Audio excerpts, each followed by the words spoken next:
Professor Sir John Curtice, who's a polling expert, Professor of Politics at the University of Strathclyde, peerless in his analysis of numbers. Privileged to have you on. Sir John, when I say, and I know Labour's a thumping victory, but have Labour won or the Conservatives lost? What's the reality? Morning to you. The Conservatives have lost. Support for the Conservatives is down 20 to 21 points on 2019. Labour are up by just 2, most of which is the result of the fact the party has done particularly well in Scotland, doubling its share from 19% last time to 38% this time. Actually, in Wales, where, of course, Labour are in the run the devolved government, their support was actually down by 4 points.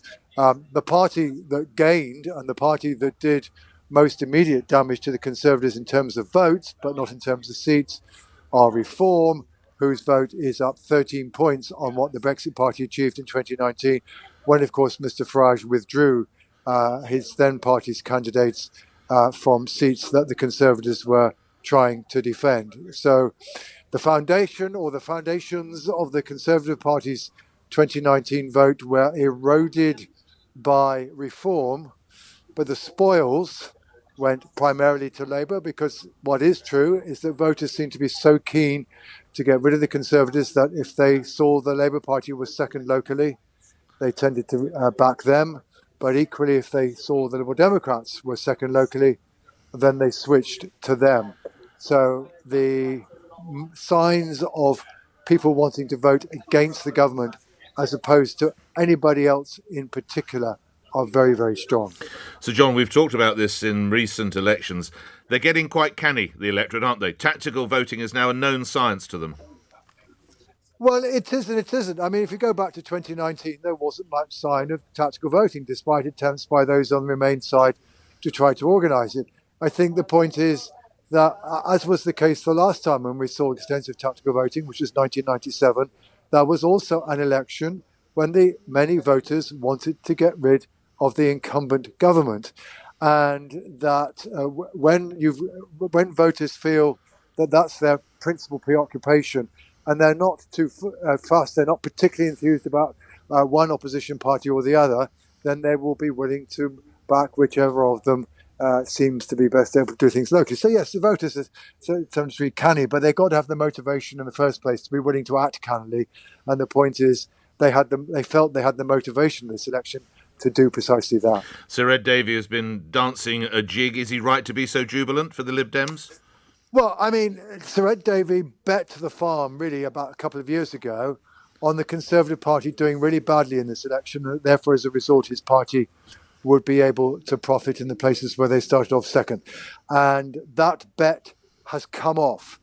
But it's still the case that in terms of votes, the Liberal Democrats are still much weaker than they were when Nick Clegg entered government in 2010, or when the former Liberal SDP alliance got 26% of the vote back in 1983. He's only got 13% of the vote. And the problem he will have to now confront is that should the Conservative Party recover perhaps more rapidly than maybe at present seem terribly likely, then he will find that his parliamentary party is fairly rapidly potentially under pressure. He is one of the beneficiaries of that collapse in Conservative support. If that collapse at some point is reversed, then he will potentially find himself having won a lot of MPs, but not necessarily provided a long-term foundation for the restoration of the third party's fortunes back to the kinds of levels that they enjoyed under Charles Kennedy and Nick Clegg. You mentioned briefly Nigel Farage. How surprised are you by the share of vote he seems to have taken? Well, it was only slightly below what the opinion polls were suggesting. The polls on average had them at 17%. They've got 15, somewhat better than UKIP managed to do in 2015. The only event in the election campaign that actually seemed to matter was Nigel Farage's decision to intervene and become Reform's leader. And we saw support for Reform rise in the polls thereafter. The original foundations for the rise of support for Reform seem to have been back last autumn, when the government started to focus on immigration as one of its policy priorities.